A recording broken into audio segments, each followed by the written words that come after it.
I had cruise control on the highway, but I noticed that the brakes weren't working. No matter how hard I pressed the brakes, the speed stayed at 100 kilometers per hour. In front of me on the right was a big truck. On the left, there was a white car traveling at turtle speed in the passing lane, side by side with the big truck. My wife was feeding the baby a snack in the back seat, and when she saw that we were about to crash, she asked me why I hadn't slowed down. I looked back at her. I looked at her eyes in the rearview mirror, said bitterly, "You fasten your seatbelt, grab the handle. Anne. I love you." With me desperately honking the horn, my wife had anticipated what was happening. The car in front of me was still traveling at turtle speed, looking at his speed probably only 70 or so per hour. I hate the car in the passing lane, turtle speed driving. My horn dare not stop, the white car finally slightly increased speed. But I did not have time to breathe a sigh of relief. Something terrible happened. The white sedan's brake light suddenly came on. There was obviously no obstacle in front of him, but he was tired of me honking the horn and intentionally braked to scare me. But the problem was, I couldn't brake at all. With a loud bang, my car crashed directly into it. The car shook violently, my wife grabbed the handles, and I held the steering wheel so tightly that if I veered out of the lane, I would have been swept in by the big truck next to me. Thanks to the white sedan intended to scare me, the owner of the car is estimated to instantly step on the brake and then switch to the gas. So when I hit it, he himself was startled and pushed the gas to the floor, pulling forward to distance himself. We passed the big truck, and the window of the white sedan rolled down, and a man waved at me, cursing something under his breath. He started leaning into the side lane, asking me to stop. My wife rolled down the window and anxiously yelled at him that the brakes were broken, but with all that wind resistance, how could the sound possibly get through? Seeing me go straight away, the white sedan immediately caught up again. The man was furious. Obviously he was the one who drove at turtle speed and intentionally braked to scare me, but now it was as if he was the one who had suffered a great deal of wrongdoing and was giving me the middle finger. He stepped on the gas and rushed in front of me again. This guy even wanted to play "Don't Stop" on the highway. Unqualified drivers on the road often represent sending death to any innocent family. The front end of his car just blocked me, and I hit it hard. Once again there was a loud boom. His front end was dry shattered by me. My car rushed out. The huge force made the body lose balance. I quickly turned on the merge assist and tried to hold the steering wheel tightly. The faster the speed, the less you can panic. If you accidentally hit the wrong way, we will immediately car crash. My wife sat in the back and cried out in fear. How did this kind of person meet us? Inside, I simply wanted to skin this car owner. My wife, my children were in the car. We were hanging on by a thread, and he wouldn't think he was wrong. He would just think it was our fault for tailgating and hit and run. Sure enough, the white sedan soon caught up with us again. The front end of his car was obviously all fucked up, but he wouldn't let us go yet. I was only able to keep my car at 100 kilometers, and he pressed the gas pedal to death and rushed in front of us. My heart stuttered and I had a bad feeling. Suddenly, his window opened. From his car, a bucket of freshly eaten instant noodles was thrown out, directly smashing onto my windshield. The instant noodle soup directly smeared all over my glass, making me completely blind to the front. I activated the windshield wipers quickly, but my windows were glued to a film of oil. In this moment, our life and death were handed over to the heavens. We couldn't see anything in front of us. The oil film was getting dirtier the more I scraped, so I had to scrape off the blisters first and let the rest dry naturally, which allowed me to barely see in front of me. My wife was sitting in the back, shaking with tears, but she quickly grabbed her cell phone and called the traffic police. My husband and I are on the highway, and we have bad brakes. A car deliberately braked us and splashed us with instant noodles. Please, police. Save our family. My wife wiped her tears, connected her cell phone to the Bluetooth, and cried, "Hubby, the police want to ask for directions, but I don't know where it is." After connecting the Bluetooth, I said, "We just passed the Huangjiadan Highway exit, towards the south of the city." The police asked, "What is your body color and license plate number?" I said, "Frosted gray, license plate 72C32. We will immediately block the relevant highway entrances in front of us and send police cars to escort the road. Can you see the license plate number of the car next to the troublemaker, and we will contact him to stay away from it right away." I don't remember his license plate number. I can't see it. He's driving alongside me. Got it, we'll check all the CCTVs right away, you guys keep driving for now. I swallowed hard and asked the question I cared most about, how far am I from the nearest avoidance lane? The other side was silent for a few seconds and finally said, 80 kilometers, we will do our best to protect you. In an instant, I was as if my heart was dead. 80 kilometers, almost the distance between the two cities. The white sedan was still driving parallel to me, and the owner kept cursing at me. I couldn't hear what he was cursing, but I knew it had to be awful. On top of that, the emergency lane had started to appear in front of me.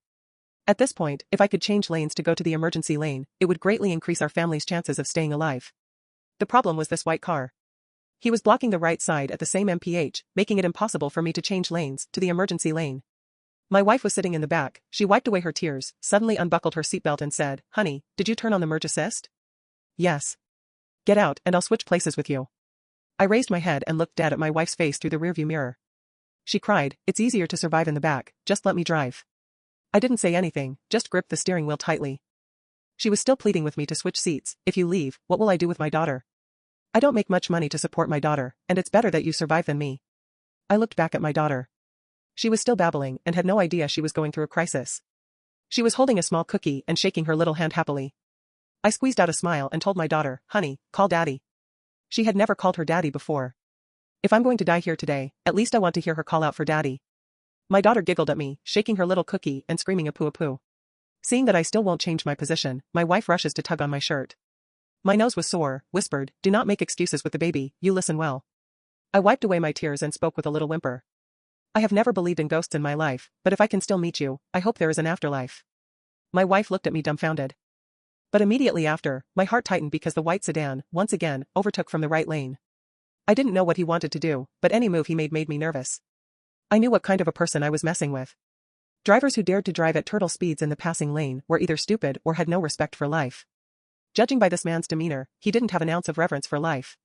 His window opened again and an object was thrown out. Before I could see what it was, the window of the car in front of me was fucked right through. My wife let out a scream of agony. I turned my head and froze. A screwdriver, drawing in through the windshield, it not only broke my glass, but at the same time, under the tremendous force of 100 miles per hour, it directly pierced the entire passenger seat, nailing my wife hard in the shoulder. I looked back, only to see my wife in the back seat was nailed to the seat by the screwdriver. She covered her shoulder and blood flowed like a stream. In an instant, my brain was confused. One thought kept running through my head. Run him over. My daughter, who had been smiling, cried out in fear, and I looked over at her, only to realize that a shard of glass had pierced her little face, leaving that little face dripping with blood. My wife was in pain, she was pale, but as soon as she saw that her daughter was hurt, she struggled and grabbed the screwdriver and yanked hard. She jumped to her daughter's side and said anxiously, baby. Don't be afraid. My wife checked her daughter's wounds, weakly, and I cried. The baby's face was scratched. There is glass pierced into the flesh, I dare not move. I looked at the rearview mirror of the scene, my heart like a knife.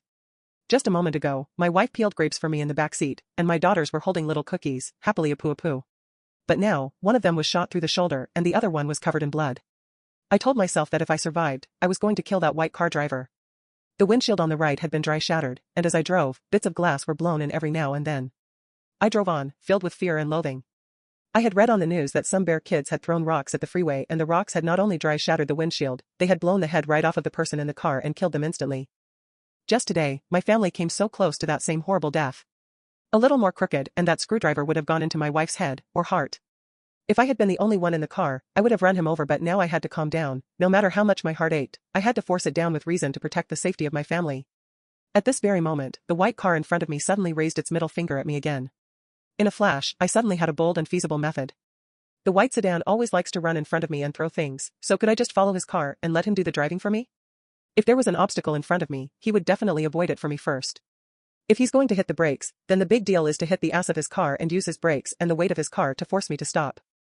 In other words, if he's going down the highway and I'm following him, the moment he slows down, I can tailgate him and ram him down the cliff to keep me safe. Having him as a buffer zone for me when the time comes, this is also a way to keep my family alive. I gritted my teeth at the thought of this solution. I had wanted to avoid all innocent people. He was the one who pulled me into a deeper abyss. Since this was the case, I might as well rip him along with me into the abyss of 10,000 fathoms, so that he could act as a cushion for me. Thinking of this, I immediately threw the steering wheel and followed the white car. He guessed he didn't expect me to do that, and soon he changed lanes to the left, and I followed to the left. He changed lanes to the right, I also followed to the right. The white car, which had taken the initiative, now began to become very passive. My wife also saw my intentions. She covered her wounds and said weakly, hubby, stay close. I nodded my head, and put on all my strength to follow the white car. He seemed to have become honest and drove forward steadily. But suddenly, a change occurred. The white car suddenly and violently changed lanes to the left, so fast that he almost touched the guardrail himself. Thanks to my instinct to use the white car as a shield, I also made an emergency lane change when he changed lanes. That's when I realized that there was a big box on the road in front of me, probably dropped on the road by some truck. This white car was still trying to get me killed. He purposely didn't change lanes until he was this close, just hoping I would crash into it and have a car wreck. Chills ran down my back as I continued to drive dead on after him. This approach was dangerous, but it had been the only way to protect my family. Seeing how difficult I was to deal with, the white car started to slow down slowly and I couldn't brake, so of course I crashed right into the ass of his car. I rear-ended him again, and the moment I did, I clutched the steering wheel while he finally slammed on the brakes. I breathed a sigh of relief, as my car was slowing down significantly from 100 yards, it was slowly dropping to 90, then 80. At this rate, I should be able to use the weight of the white car and the brakes to slow myself down more and more. I even had it in my head that when I got slow enough, I would just crash out of the guardrail and hit the trees at a slower speed and let the trees do the braking for me. But the next second, the white car was acting up again.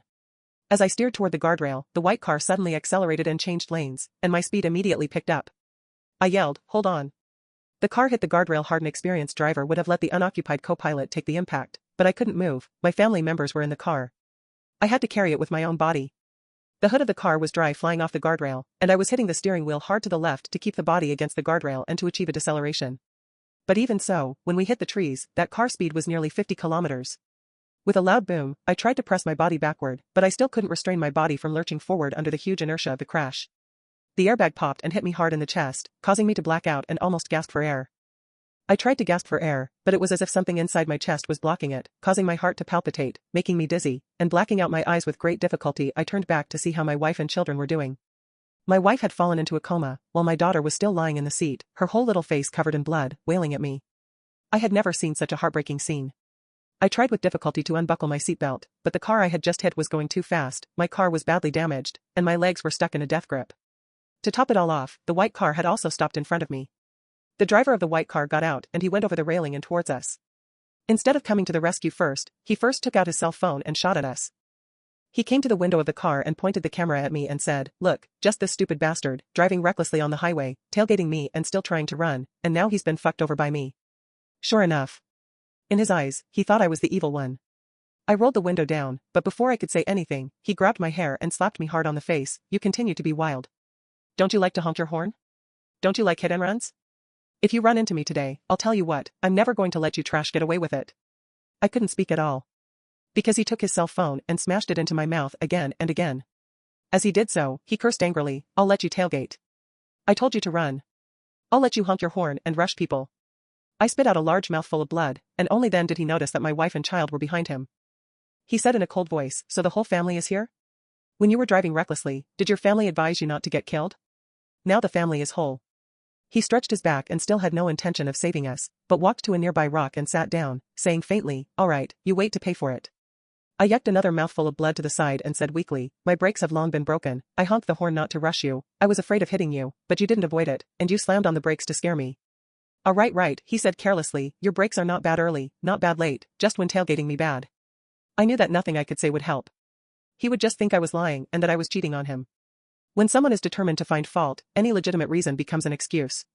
Now I only care about the safety of my wife and child in the back seat. Because I noticed that the car had started to smoke. I was worried that the car might catch fire. I tried to pull my leg out as hard as I can, but the console is jamming my leg so tight. My leg was fine, the problem was I couldn't pull it out. I tried to adjust my seat back, the problem was that there was a safety seat behind me that was right in the way of my chair, and if I adjusted it back any further, I was on top of my daughter. The white car driver saw me still struggling, he laughed out loud, "Look at you now, why did you go wild in the first place?" I roared, "Can you call an ambulance first? My wife and child are in the car." He shrugged his shoulders and said innocently, "If it's dead, it's dead, it's your wife and child, not mine." He took out his cell phone and shot at me, and said, "Look, this trashy car is starting to burn, and the whole family will be burned to death, and that's what happens when you drive recklessly." I was anxious. If this continues, my family will really die here. Just then, my wife suddenly moved. She looked at me in a daze and said weakly, "Husband." I heard her shouting, and I said excitedly, "Wife, the car is going to catch fire, you carry your daughter down first." She struggled to sit up, because her right shoulder had been penetrated by a screwdriver. Now she could only use her left hand to undo her daughter's seat belt. After she managed to unbuckle it, she asked me anxiously, "Why don't you come out? I'm stuck, you take your daughter out first." My wife didn't dare to slack off at this time. She picked up her daughter with one hand, twisted the car door with force, and finally got out of the car. She went down, cried and said to me, "Honey, you come down too." The front of the car was already ablaze. I pushed as hard as I could, but it didn't help. My wife was so anxious that she said to the driver of the white car, "What are you waiting for? This is all your fault. Why don't you save the others?"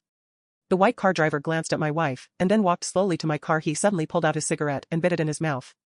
Then he lowered his head, lit the cigarette with the fire from the front of my car, and hemmed and hawed, "In your next life, drive well." After saying that, he turned around in a dashing manner and left. My wife was anxious and hurriedly put down my daughter first and went to pull his arm. "Why don't you save someone? How many times are you going to hurt our family?" The white car driver suddenly slapped my wife's face.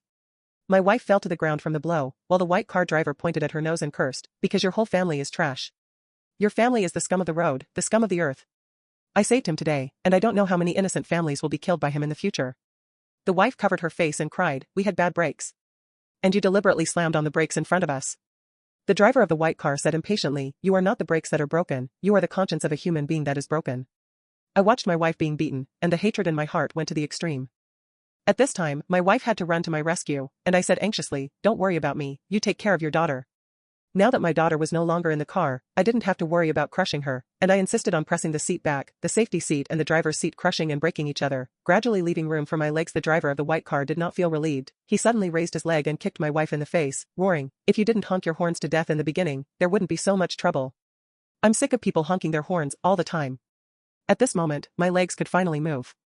The car was also ablaze with flames, and I felt so hot that I managed to escape.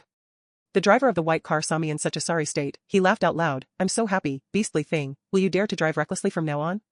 I gasped and walked towards the white car driver. He said proudly, "I can tell you, the police will be here later, you are involved in a hit and run, you wait for the end of the game. I'll tell the police what you've done." I ignored him and squatted down to check on my daughter's condition. My daughter had tears in her eyes and her face was covered with blood. But she wasn't crying now. Looking at me as I walked towards her, she suddenly stretched out her two little hands to me, asking me to hug and comfort her. This image hurt me more than crying. At this time, a passing car stopped beside us. The driver asked us, "Are you okay? Do you need any help?" I said gratefully, "Please, take my wife and child to the hospital." The driver of the white car was still talking smack to me. "Don't help me, brother, this family has no education, if you take them to the hospital, they will run away immediately." I said coldly, "I'm not getting in the car, I'm staying here. I told myself just now. If I survive, I'll skin this brute. But I'm a sensible man, I won't start a conflict with someone when my wife and children are present." This later driver was a kind man and hastened to arrange for my wife and child to ride in the car. I gratefully said thank you and asked him to take someone to the nearest hospital. My wife rolled down the car window and said to me worriedly, "Husband." I said gently, "It's okay, I'll stay and deal with it, don't you worry." Wife shook her head, she cried, "Husband. Hit him." I laughed. In the past, when anything happened, my wife would advise me to calm down.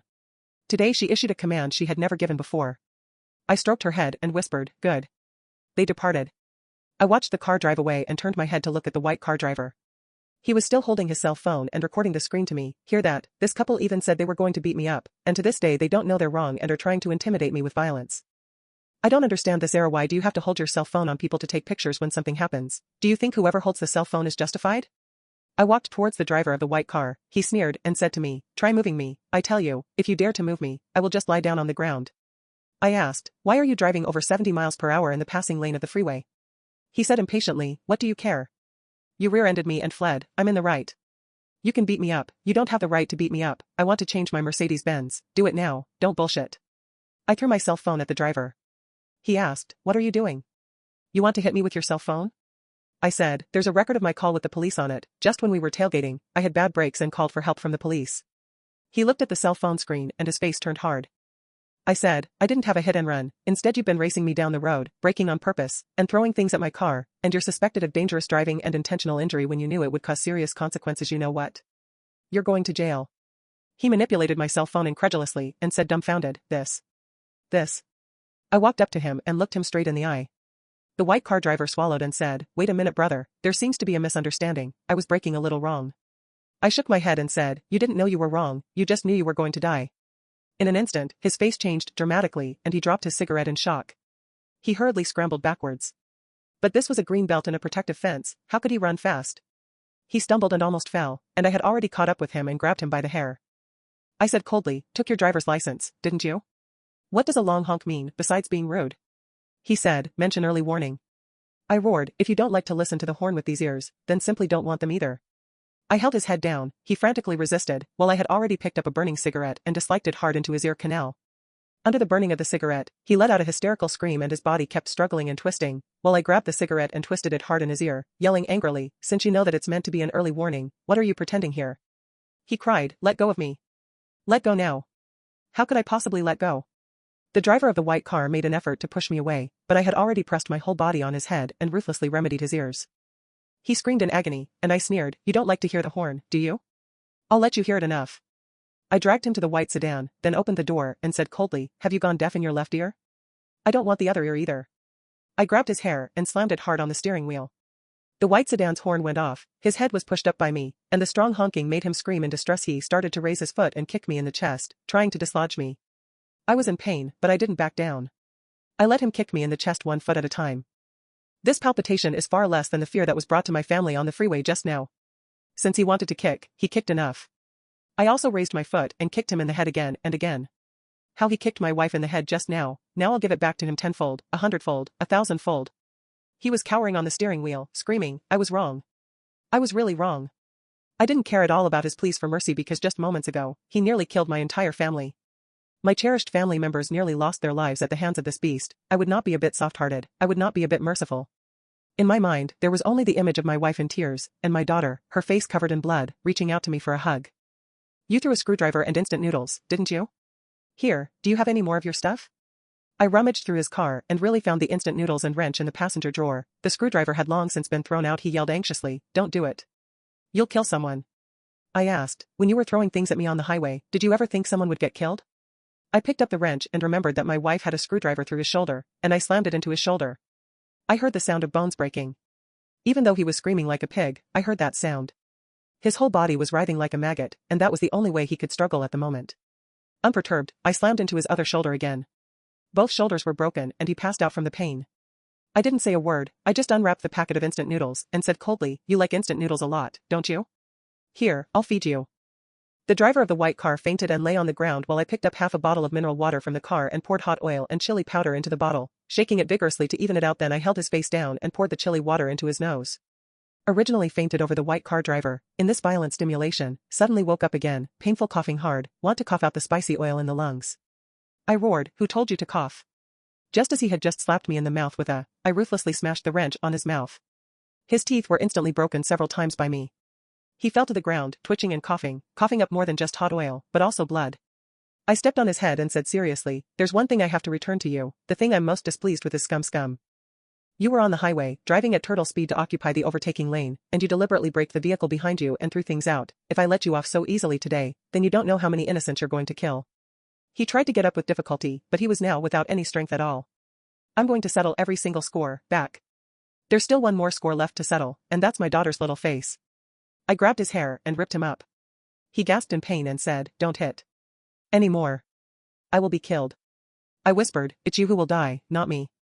After saying that, I grabbed his head and smashed it hard on the car window. 1, 2, 3 times. The window was finally shattered. His face was full of glass ballast with blood, and he finally softly knelt on the ground, pleading with me, I'm wrong. I'm sorry. Just then, I heard sirens in the distance. I squatted down and took one of his cigarettes and lit it. I sat on the green belt, leaning against the trees, listening to the sound of police cars getting closer and closer. At that moment, the phone rang. I picked it up and my wife's voice came over the line, honey, we're at the hospital. I hummed and said softly, are you and your daughter all right? Hold on, I'll give you a listen. There was some noise on the other side of the phone. I heard my wife encouraging, daughter, scream again, like you did just now, scream again. I heard a very gentle and tender voice, softly calling, Daddy. At this moment, my nose turned sour and tears finally fell. In fact, I wanted to cry so much just now. I was so scared, I was so panicked, but I held it in and carried on. At this moment, I finally couldn't hold it in and sat down on the floor and cried out to my heart's content. The voice of my father was very tender, and I called him very unskillfully. But I finally heard it. I said, well, the police are here, I may have to go in and squat for a few years, wait for me. Did you hit him? Yes, don't worry. I hung up. The police finally arrived. The police car drove up to us and stopped. When they saw the scene, they all froze. One policeman couldn't help but say, aren't the brakes broken? Why does it look like a fight? The driver of the white car lay on the ground, crying, police. Save me, ah. I spread my hands and said, I'm sorry, I really can't help it. I got in the police car. I was sent to the police station, and the police told me that they had already closed all the entrances in front of them and had police cars ready to escort them. They just didn't expect us to get into a fight halfway down the road. Luckily, the police came looking for me around the same time, so I was able to catch up sooner. My wife was taken to the hospital safely, and both mother and daughter were fine, especially the screwdriver that went through my wife's shoulder, which fortunately didn't hurt any important nerves or bones. That white car driver was arrogant. He strongly demanded that he must make me pay a terrible price after he had been rescued and treated. Anyone who has been there understands that he just wanted more compensation. So I went along with him. I told the police, it's fine, the sentence should be passed. I won't pay him a penny more, and we'll talk about each other and go to jail together. After I expressed my thoughts, the white car driver's side panicked. They organized several negotiations, but they were all rejected by me. In the end, the white car driver got so desperate that he even proposed that both sides settle for two, with no one wanting compensation and no one suing. Unfortunately, I still refused to settle the case, and it was clear that I meant to go to jail together. The white car driver's family panicked, asked me why in the end I do not reconcile. Is it very honorable to go to jail? Actually, there was no reason, simply because I am the owner of a small workshop, although I do not make much money, but I went in, my small factory is still open. But the white car driver is different. I learned that he is a unit executive, now he has nothing. Who would employ a criminal as a corporate executive? The job was gone, the future was gone, and it was not nice to talk about it. In the end, the court verdict came down. The driver of the white car was suspected of intentional injury, dangerous driving and traffic accidents, and was sentenced to 3 years. I was not surprised to learn of this result. It was precisely because I had known that he would be given a light sentence that I hit him. I broke both his shoulders and burned one of his ears, precisely because I knew that the final result would not be a relief. I knew that the penalty for dangerous driving is very light, unless it causes death, no matter how much it pisses people off. It's just a custodial sentence, and even his traffic offense, it wasn't because he hurt my family. It's because the guy was convicted by the traffic police and the insurance company refused to pay for the damage to my car, which was over $300,000, and he couldn't afford to pay for it, so that's why he got the hit and run charge. Sometimes, the cost of breaking the law is really low. Society is still progressing, and we can only hope that the law will be better in the future. He almost killed my wife and son. I don't want him to be punished only by the law, I also want him to suffer my anger. In comparison, I would have gotten a heavier sentence.